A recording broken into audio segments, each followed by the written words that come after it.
سلام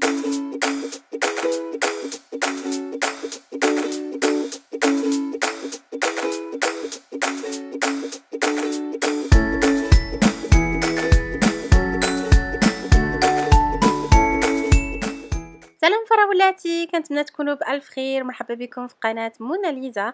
وكيف ما وعدتكم في الفيديو السابق غادي نوريكم كيفيه اعداد عشاء رومانسي وراقي بوصفات سهله وفي اقل من ساعه.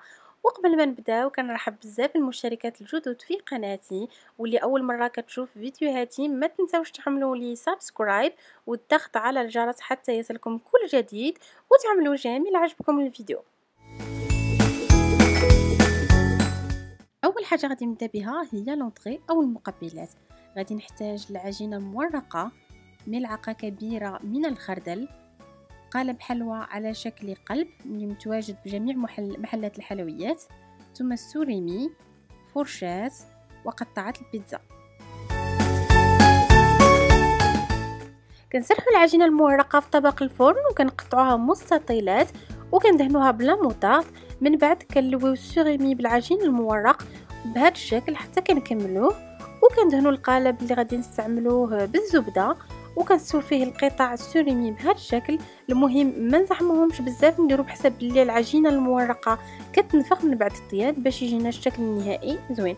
وكنديروه يطيب في الفران على درجه حراره 180 لمده 20 دقيقه.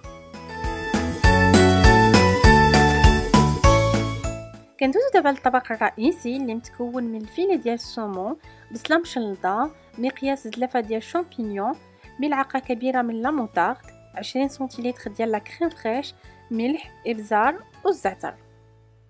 كنشحروا البصله مع شويه ديال الزيت حتى كتذوب، وكنضيفوا لها الشامبينيون والعطريه ونخليوهم يطيبوا شويه، وكنزيد عليهم لا كريم فريش ولا موطارد، وكنبقى نحرك بشويه بشويه حتى كنحس باللي لاصوص تقالت لينا، وكنحيدوها من العافيه.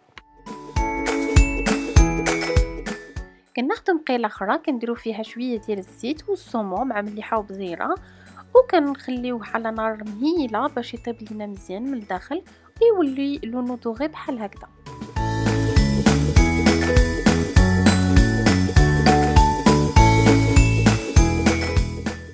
ودابا كندوزو للديسير ديالنا اللي غادي يكون سهل جدا وبنين.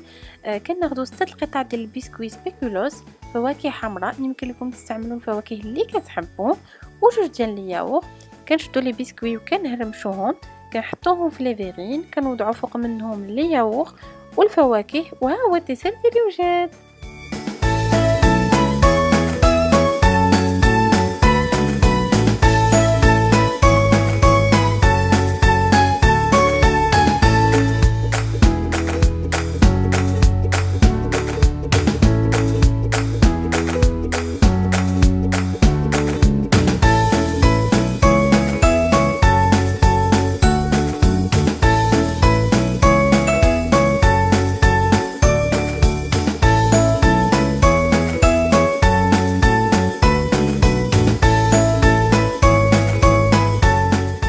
كما كتشاهدوا هذه هي طريقه التقديم اللي كتجي راقيه ورومانسيه، والدور عليكم نتوما تزينوا المائده ديالكم بالشموع والورود على حسب الذوق ديالكم.